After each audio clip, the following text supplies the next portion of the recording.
Indian evidence act 1872, act number first of 1872। 1872 में पास होने वाला पहला एक्ट है ये। सेक्शन 31 तक हम ऑलरेडी इसमें पढ़ चुके हैं। जिन्होंने अटेंड नहीं किया है तो वो रिकॉर्डिंग्स अवेलेबल हैं चैनल पे, आप उनको जाके देख सकते हैं। और सेक्शन 32 से आज हम इसमें पढ़ेंगे। सेक्शन 32 जो मेनली पॉपुलर है एक वर्ड से, दैट इज डाइंग डिक्लेरेशन, मृत्युकालिक कथन। लेकिन मैं आपको ये बताऊं कि जो डाइंग डिक्लेरेशन है that is just one part of section 32। Section 32 subsection 1 जो है that specifies the dying declaration. Otherwise ऐसा नहीं कि सेक्शन 32 में सिर्फ डाइंग डिक्लेरेशन की बात की गई है। Section 32 comprise of lot of other ingredients too. तो इसको आज हम डिटेल में पढ़ेंगे और इससे रिलेटेड कुछ जो लीडिंग केस लॉज हैं उनको भी हम डिस्कस करेंगे। शुरू करते हैं। Cases in which statement of relevant fact by person who is dead. क्या लिखा है? ऐसे केसेस जहां पे किसी पर्सन का स्टेटमेंट ऑफ रिलेवेंट फैक्ट, वो स्टेटमेंट भी जो कि रिलेवेंट फैक्ट से रिलेटेड है। आपको पता है सेक्शन 5 से लेकर सेक्शन 55 का जो पार्ट है हमारा Indian evidence act total 3 parts में डिवाइडेड है और उसमें सेकंड पार्ट में अभी हम डील कर रहे हैं। तो सेकंड पार्ट जो इसका है वो रिलेट करता है ऑफ रेलेवेंसी ऑफ फैक्ट्स से। तो वो सेक्शन 5 से लेकर सेक्शन 55 तक आता है। तो इसमें भी यही बात आ रही है कि ऐसे स्टेटमेंट्स जो कि रिलेवेंट फैक्ट से रिलेटेड थे लेकिन वो स्टेटमेंट उस पर्सन ने दिए जो जिसकी डेथ हो चुकी है, जो कि मृत है, अब दुनिया में नहीं है, और can not be found etcetera. तो उसकी डेथ तो नहीं हुई है लेकिन वो मिल नहीं रहा है, उसे ढूंढा नहीं जा सकता। For a long period he is unknown, he is not known to anyone. ठीक है, वो डिटेल में पढ़ेंगे हम कि कौन कौन सी सिचुएशन में उसको हम कैन नॉट बी फाउंड, वो सब चीज लेंगे वो। Etcetera is relevant. तो एटसेट्रा लगाते क्या हो गया, कुछ और भी ऐसी सिचुएशंस होंगी जहां पे लोगों के ऐसे स्टेटमेंट जो कि रेलेवेंट फैक्ट से रिलेटेड थे, या तो उनकी डेथ हो चुकी थी या फिर वो मिल नहीं सकते थे, ढूंढे नहीं जा सकते थे, या फिर उन्होंने ऐसी कुछ पर्टिकुलर सिचुएशंस में लिए दिए थे उन स्टेटमेंट्स को जिसे अदर पर्सन जब आके देगा तो भी उसे रिलेवेंट माना जाएगा। तो मेन इंपॉर्टेंट बात सेक्शन 32 की ये है कि section 32 is an exception to the rule of hearsay evidence. Hearsay evidence का मतलब होता है सुश्रुत साक्ष्य, ऐसा साक्ष्य जो कि सुना सुनाया है, मैंने होते हुए देखा नहीं है लेकिन मैंने किसी से सुना और उसे जब मैं जाके कोर्ट में बोलूंगा तो उसे बोलेंगे हियर से एविडेंस, यानी कि सुना हुआ साक्ष्य, और कोर्ट में उसकी एविडेंटरी वैल्यू 0 होती है। अगर मैंने किसी फैक्ट को अपनी आंखों से देखा है, अपने सेंसेस से परसीव किया है, तब और फिर उस फैक्ट का अगर मैं एविडेंस देता हूं तो ही उसको रिलेवेंट फैक्ट माना जाएगा, उसे एडमिसेबल लिया जाएगा। अगर मैं कोई सुना हुआ, किसी और पर्सन से सुना हुआ फैक्ट जाके प्रेजेंट करता हूँ कि हाँ मुझे उसने ऐसा बताया था कि उस घर में उस मिस्टर एक्स ने चोरी की थी, यानी मैंने तो नहीं देखा था मिस्टर एक्स को चोरी करते हुए, उसने मुझे बताया था कि वो हस्बैंड ने वाइफ का मर्डर किया था, यानी मैंने तो नहीं देखा था मर्डर होते हुए, मैंने तो सिर्फ सुना है। ऐसे एविडेंसेस को हियरसे एविडेंस कहते हैं। और हियरसे एविडेंस का जो जनरल रूल है that is it is inadmissible in the court of law, but section 32 of Indian evidence act is an exception to the general rule of hearsay evidence. तो इसलिए इसे पढ़ना जरूरी हो जाता है। देखते हैं, यहाँ पे मैंने कुछ सीरियल नंबर्स डालते हुए इन्हें अंडरलाइन किया है, इनको आप थोड़ा सा कॉन्सेंट्रेशन से देखें कि क्या क्या पॉइंट्स हैं। सबसे पहला आता है द स्टेटमेंट्स, यानी कि सेक्शन 32 में हमें क्या देखना है, स्टेटमेंट्स। और वो स्टेटमेंट्स कैसे हो सकते हैं? स्टेटमेंट्स कैन बी ओरल और can be written, but these statements must be of relevant facts. ऐसे नहीं कोई भी, हर कोई स्टेटमेंट, ऐसे स्टेटमेंट्स जो कि या तो रिटन हो या वर्बल हो लेकिन रेलेवेंट फैक्ट्स के हो। मेड बाय अ पर्सन, किसी पर्सन ने उन स्टेटमेंट्स को दिया था, हु इज डेड, लेकिन वो पर्सन अभी उसकी डेथ हो चुकी है। सिचुएशन देख रहे हैं आप, समझ में आ रहा है क्या? कोई ऐसे स्टेटमेंट्स जो कि या तो ओरल फॉर्म में थे या फिर रिटन फॉर्म में, और किसी पर्सन ने उनको कहा था, बनाया था, और अब उस पर्सन की या तो डेथ हो चुकी है, और who can not be found, या फिर वो ढूंढा नहीं जा सकता, और who has become incapable of giving evidence. मान लीजिए उसको कोई बहुत गहरा शॉक लग गया, सदमा लग गया, और वो पूरी तरह से अपनी सुध-बुध खो बैठा है। पहले उसने अपने होशो आवाज में कोई स्टेटमेंट दिया था और अब वो पूरी तरह से इनसेन कंडीशन में है, उसको कोर्ट में लाया नहीं जा सकता, वो घर से बाहर निकलने की भी कंडीशन में नहीं है, पूरी तरह से इनकेपेबल है, वो मेंटली डिस्टर्ब हो गया है, ठीक है, कोई सदमा लगने की वजह से। तो who has become incapable, become incapable लिख रहा है, पहले से इनकेपेबल तो नहीं था, but who has become incapable of giving evidence, और whose attendance can not be procured, या फिर जिसकी उपस्थिति नहीं की करवाई जा सकती, पॉसिबल नहीं है कि भी उस पर्सन की उपस्थिति की जा सके किसी भी अदर रीजन की वजह से। पहला रीजन तो डेथ हो गई, दूसरा रीजन मिल ही नहीं रहा, ढूंढ लिया खूब पर्सन को, सम्मन्स इशू कर दिया, वारंट इशू कर दिया, प्रोक्लेमेशन कर दिया, प्रोक्लेम ऑफेंडेड डिक्लेयर कर दिया, पर 7 साल 10 साल निकल गया, कोई किसी ने देखा ही नहीं उसको पर्सन को, तो who can not be found, या फिर हु हैज बिकम इनकेपेबल, या फिर whose attendance can not be record, उसकी अटेंडेंस नहीं की जा सके, उसकी उपस्थिति पॉसिबल नहीं हो पा रही है। तो इन सारी सिचुएशंस में without an amount of delay और expense which under the circumstances of the case appears to the court unreasonable, और फिर आगे और दे रहा है are themselves relevant facts। तो ऐसे फैक्ट्स जो कि जिस पर्सन ने कहे थे वो पर्सन आपके पास नहीं है, या तो उसकी डेथ हो गई, या फिर वो खो गया, या फिर वो इनकेपेबल हो गया, या किसी भी अदर वजह से वो लाया नहीं जा सकता, तो इसका मतलब किसी पर्सन ने जिसने स्टेटमेंट दिया था वो पर्सन आपके पास में नहीं है, फिर भी उसके उस स्टेटमेंट को आप रेलेवेंट मान रहे हैं। ये बात कहता है सेक्शन 32। अच्छा, ये जो पॉइंट नंबर 7 अंडरलाइन किया था जिसमें लिखा है whose attendance can not be procured, इसके बारे में थोड़ा कुछ लिखा हुआ है, इसको भी और अंडरलाइन कर देता हूं मैं समझाने के लिए। Whose attendance can not be procured without an amount of delay, तो उसकी अटेंडेंस तो करवा सकते हैं हम, लेकिन जितनी देर लगेगी उसके अटेंडेंस करवाने में इतने हमें बहुत देरी हो जाएगी, तो विदाउट डिले करवा नहीं सकते। या फिर एक्सपेंस उसको पर्सन को अपीयर करवाने की इतना खर्चा हो जाएगा जो कि अनरीजनेबल है कोर्ट की नज़र में, कोई भी डिले या फिर एक्सपेंस इतना ज़्यादा होगा उस पर्सन को लाने के लिए जो कि कोर्ट की नज़र में अनरीजनेबल है। तो ऐसी सिचुएशन के लिए ये आया है point number 7, that is whose attendance can not be procured. ठीक है, तो ये पॉइंट्स आपको याद रखने हैं कि किस किस जो एटसेट्रा आ गया था, हेडिंग में वर्ड आया था ना, डेड और can not be found etcetera, तो एटसेट्रा में कौन कौन आ गया वो मैंने बताया आपको। सबसे पहला पर्सन डेड, दूसरा person can not be found, तीसरा person who has become incapable of giving evidence, and fourth आता है इसमें क्या, whose attendance can not be procured, जिसकी उपस्थिति प्रिक्योर नहीं की जा सकती due without an amount of delay और expense which is unreasonable in the view of court, वो चीज़ है। तो ऐसी 4 सिचुएशंस वाले पर्सन के जो स्टेटमेंट्स हैं उन्हें स्टेटमेंट को अपने आप में रेलेवेंट फैक्ट माना जाएगा। सिर्फ इतना ही लिखा है सेक्शन 32 में। मेरा ख्याल है यहाँ तक तो समझ में आ ही गया होगा, इसके आगे हम बढ़ते हैं।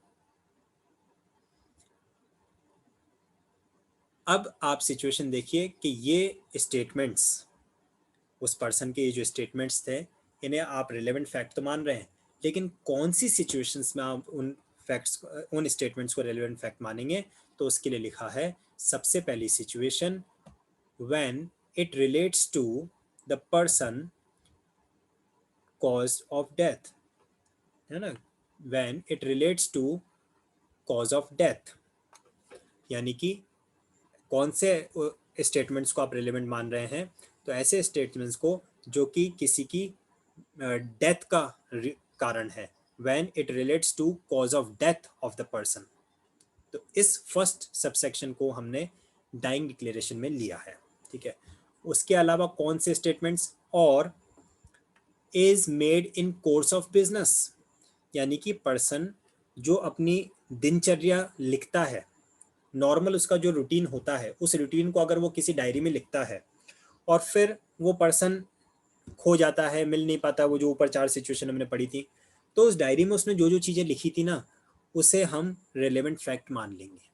तो ये आ गया उसका, और in is made in course of business, के उसका जो नॉर्मल कोर्स ऑफ बिजनेस है, डेली का जो दिनचर्या उसकी थी, रूटीन था। फिर और against interest of the maker, या फिर ऐसा कोई स्टेटमेंट है जो जिसने दिया उसके खुद के ही अगेंस्ट में है, तो भी उसको रेलेवेंट मान लेंगे। अभी खुद के अगेंस्ट में तो कौन देगा, तो खुद के अगेंस्ट में दिया है तो रेलेवेंट ही है, मानेंगे उसको। तो फिर और gives opinion as to public right or custom or matter of general interest, या फिर कोई ऐसा स्टेटमेंट जो कि कोई पब्लिक राइट बताता है, कोई कस्टम या ट्रेडिशन को बताता है, या फिर मैटर ऑफ जनरल इंटरेस्ट को बताता है। जनरल इंटरेस्ट आप समझते हैं, जो कि पब्लिक इंटरेस्ट से रिलेटेड वाली चीज आ जाए, जो सबको विदित हो। और या फिर कोई ऐसा स्टेटमेंट जो कि पब्लिक राइट बताता हो कि हाँ इस या कस्टम बताता हो कि इस पर्सन का ये कस्टम था, इसकी फैमिली में या इसके इस कम्युनिटी में कस्टम्स से रिलेटेड कोई चीज आ रही थी। और relates to existence of relationship, या फिर उस स्टेटमेंट से किसी पर्सन के रिलेशनशिप्स का पता चलता हो कि इस पर्सन का या इस केस के जो पार्टीज हैं उन पार्टीज के बीच में कैसा रिलेशनशिप रहा है, लड़ाई कर रहा है, दोस्ती कर रहा है, रिलेटिव्स थे, कैसे थे। तो जब कोई ऐसे फैक्ट्स हैं जो कि किसी रिलेशनशिप के एग्जिस्टेंस को बता रहे हैं, या फिर कोई ऐसे फैक्ट्स हैं जो कि पब्लिक राइट, कस्टम्स या फिर मैटर ऑफ जनरल इंटरेस्ट को बता रहे हैं, या फिर कोई ऐसे फैक्ट्स हैं जो कि मेकर के अगेंस्ट में जा रहे हैं, या फिर कोई ऐसे फैक्ट्स हैं जो कि जनरल कोर्स ऑफ बिजनेस में किए गए हैं, या फिर कोई ऐसे फैक्ट्स हैं जो कि कॉज ऑफ डेथ को बता रहे हैं, या फिर is made in will, will का मीनिंग जानते हैं ना, वसीयत, विल और deed relating to the family affairs. तो किसी पर्सन की वसीयत में अगर कोई लिखी हुई बात है, और in document relating to transaction mention in section 13 part A, ठीक है। तो या फिर कोई ऐसे डॉक्यूमेंट्स जो कि सेक्शन 13 क्लॉज ए में जो मेंशन किए गए हैं, तो कौन बताएगा मुझे सेक्शन 13 क्लॉज ए में क्या मेंशन, कौन से डॉक्यूमेंट्स मेंशन किए गए थे, है किसी को याद? सेक्शन 13 रिलेट करता है regarding the facts relevant when right और कस्टम इज इन क्वेश्चन, जो कि राइट्स या कस्टम से रिलेटेड वाले जो फैक्ट्स होते हैं उनको हम रिलेवेंट मानते हैं। और सेक्शन 13 क्लॉज ए में क्या है, any transaction by which the right और custom is in question was created, claimed, modified, recognized, asserted और डिनाइड, और which was inconsistent with its existence. तो इसके लिए मैं आपको याद दिलाऊं, इसमें एक इलस्ट्रेशन हमने पढ़ा था, जो फिशरी वाला इलस्ट्रेशन पढ़ा था, कि भाई कोई एक पर्सन है, उसका इस तालाब में इस जगह पे मछली पकड़ने का अधिकार है या नहीं है, इस बात को प्रूव करने के लिए कि भाई इसके जो दादाजी या परदादाजी थे उन्होंने यहाँ पे राइट एक्वायर किया था, और उसके बाद में उनसे इस पार्टी के पिताजी को ये राइट मिला, और पिताजी से इसे ये राइट मिला है, और बराबर से ये लोग अपने यहाँ पे मछलियां पकड़ते रहे। तो ये क्या गया, राइट और कस्टम को प्रूव कर रहा है। ये था सेक्शन 13 क्लॉज ए। तो कोई भी ऐसा स्टेटमेंट जो किसी डॉक्यूमेंट का है, और document relating to the transaction mention in section 13 A, section 13 A में राइट्स एंड कस्टम्स की बात हुई है। और lastly is made by several persons and expresses feeling relevant to matter in question. तो किसी की जो क्वेश्चन, जो ऐसा मैटर है जो कि relevant matter to the question है, वो किसी फीलिंग्स को बताते हो कि इसमें किस तरह की फीलिंग्स थी, वो एक्सप्रेस करता हो जो मेन इशू है उसके रिलेटेड। इन सारी सिचुएशंस में हम क्या करेंगे, हम इन फैक्ट्स को रेलेवेंट फैक्ट्स लेंगे। कौन से फैक्ट्स, जो कि एक पर्सन ने एज अ स्टेटमेंट दिए थे, और वो स्टेटमेंट देने वाला पर्सन या तो उसकी डेथ हो गई, या फिर उसे ढूंढा नहीं जा सकता, या फिर वो पर्सन जो है विदाउट अननेसेसरी डिले लाया नहीं जा सकता। तो ऐसी सिचुएशंस में हम इन स्टेटमेंट्स, ऐसी इन केसेस में दिए गए स्टेटमेंट्स को एज अ रेलेवेंट फैक्ट ले लेंगे। अब थोड़ा सा इंट्रोडक्शन पढ़ लेते हैं इसका।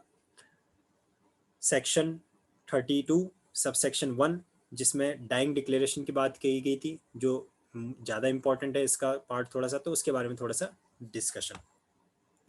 अ dying declaration is considered credible and trustworthy evidence based upon the general belief that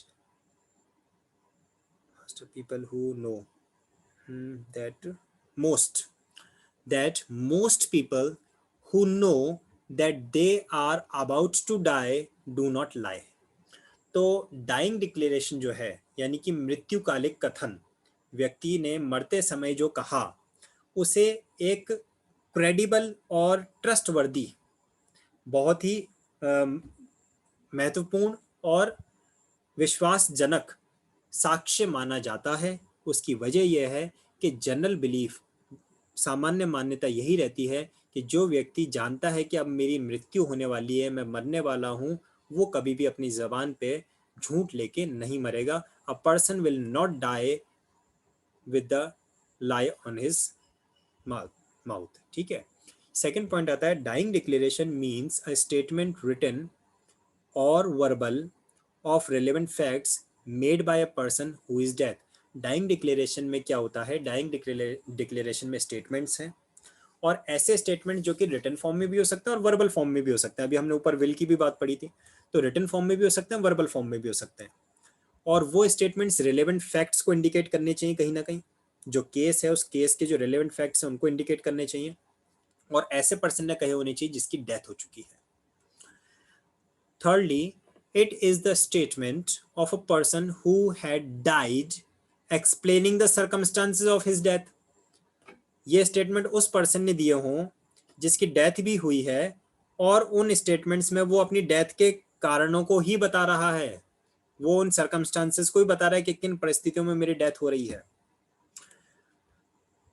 Fourthly, this is based on the maxim nemo meritorius presumpter mentri, that is, a man will not meet his maker with lie on his mouth.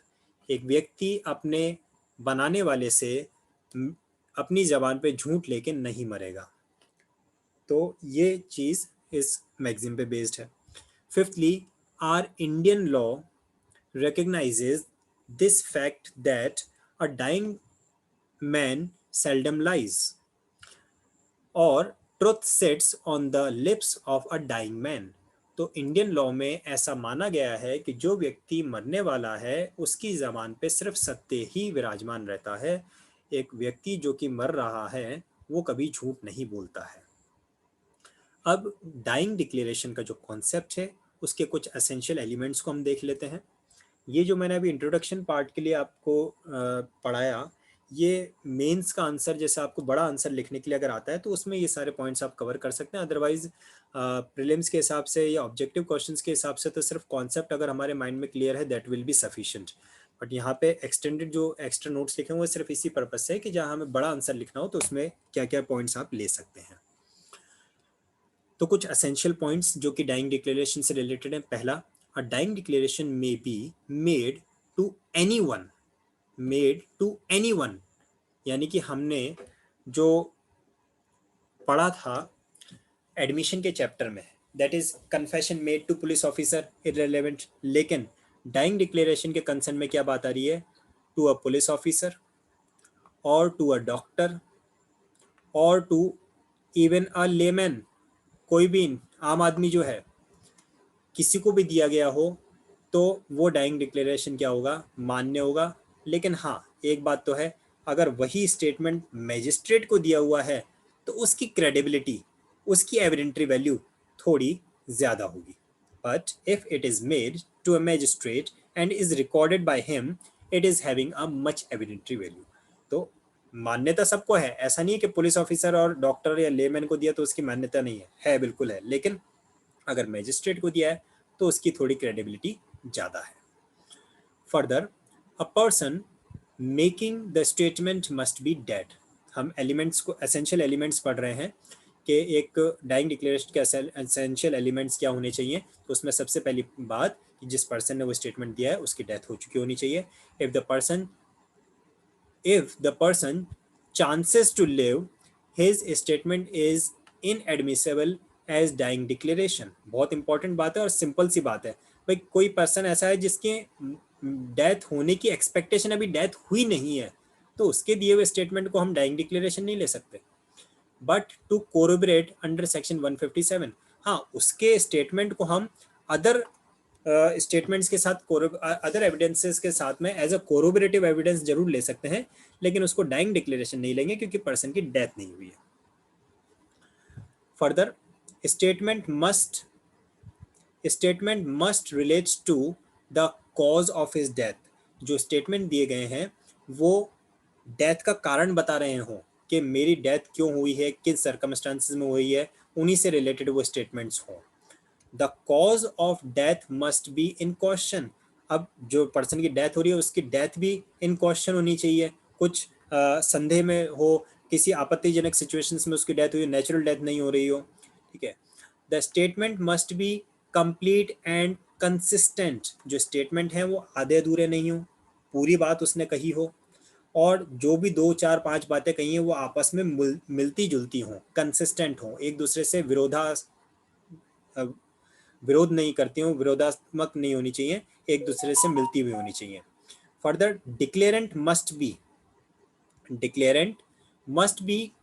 competent as a witness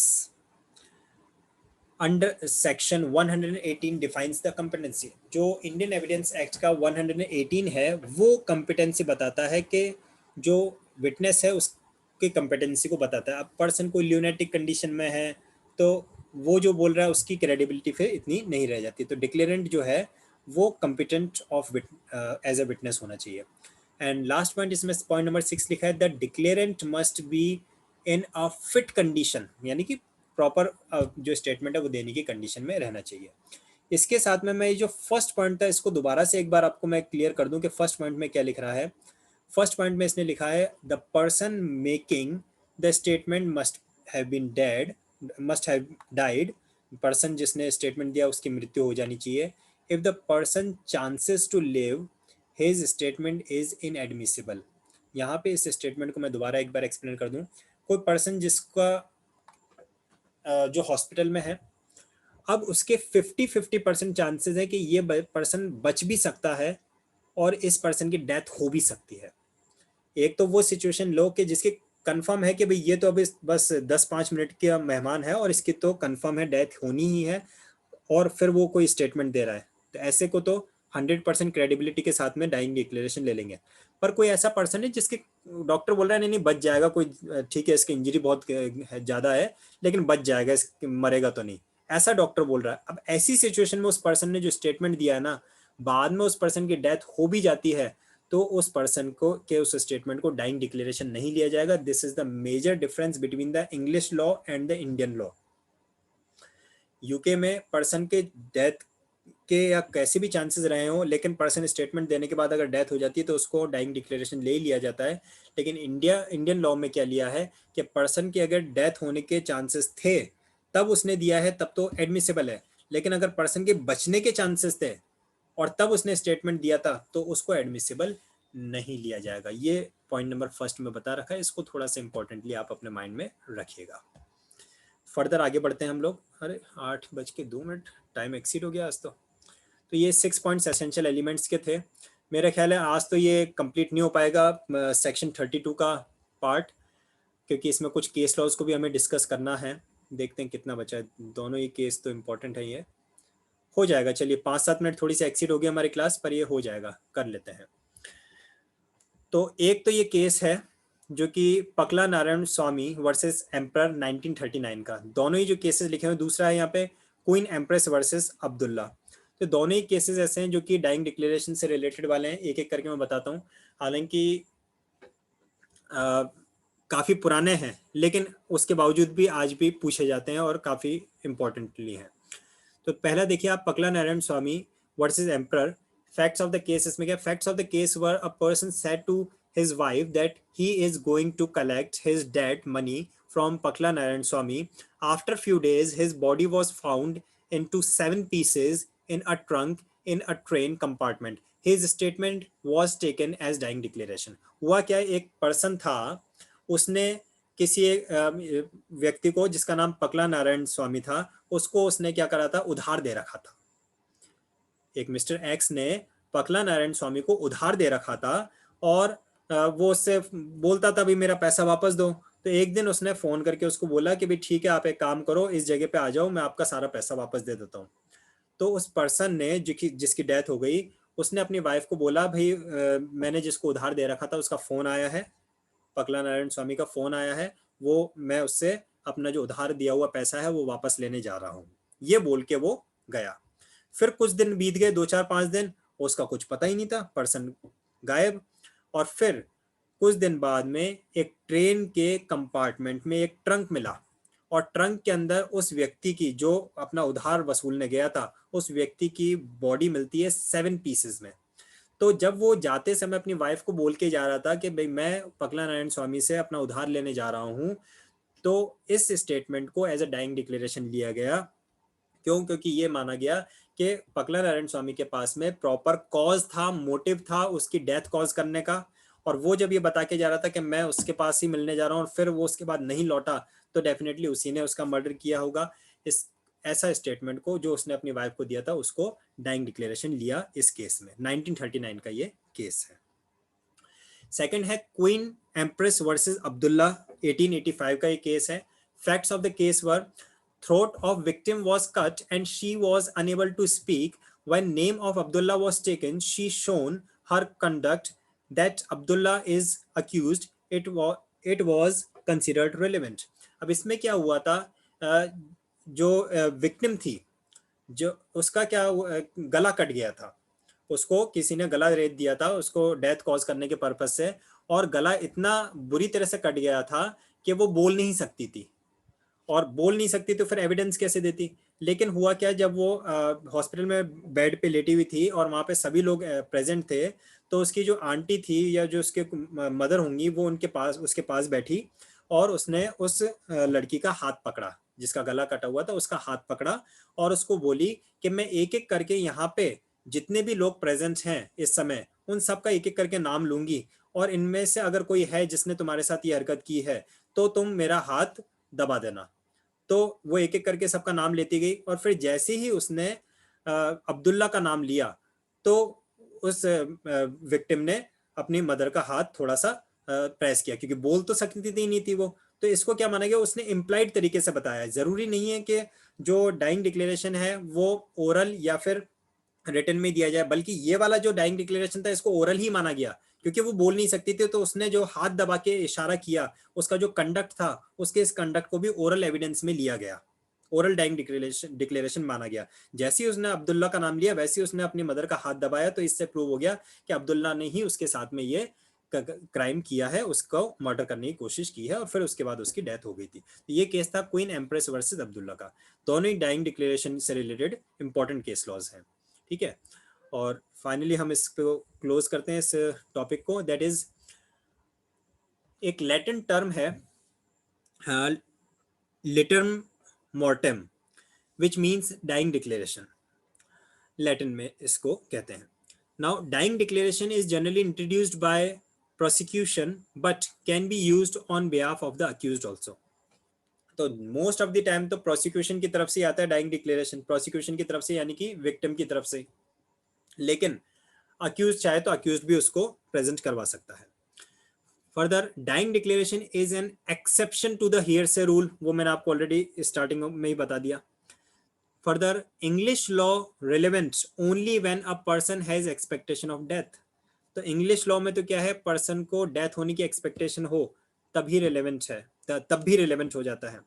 Indian law में क्या है, relevant of a person who may not have expectation to die. Sorry, इसमें मैं थोड़ा सा आपको correction करूंगा कि जो अभी मैंने थोड़ी देर पहले आपको बताया था कि इंडियन लॉ में ऐसा है कि पर्सन को डेथ होने की एक्सपेक्टेशन है तो भी उसको ले लिया जाएगा। Who may not have been expectation to die, नहीं मरने वाला है पर स्टेटमेंट देता है फिर बाद में डेथ हो जाती है तो भी उसको डाइंग डिक्लेरेशन ले लिया जाएगा। इंडियन लॉ में ऐसा है। पर इंग्लिश लॉ में ऐसा है कि सिर्फ पर्सन को डेथ होने की एक्सपेक्टेशन हो तभी लिया जाएगा। ऊपर एक्सप्लेन करते समय मैंने थोड़ा सा रिवर्स उसको बता दिया था आपको, तो उसको करेक्शन कर लीजिए। इंडियन लॉ में क्या है, पर्सन को ये था कि नहीं डेथ तो नहीं होगी, लेकिन और स्टेटमेंट दे दिया उसने, लेकिन बाद में उसकी डेथ हो गई तो भी अब उसके स्टेटमेंट को डाइंग डिक्लेरेशन ले लिया जाएगा।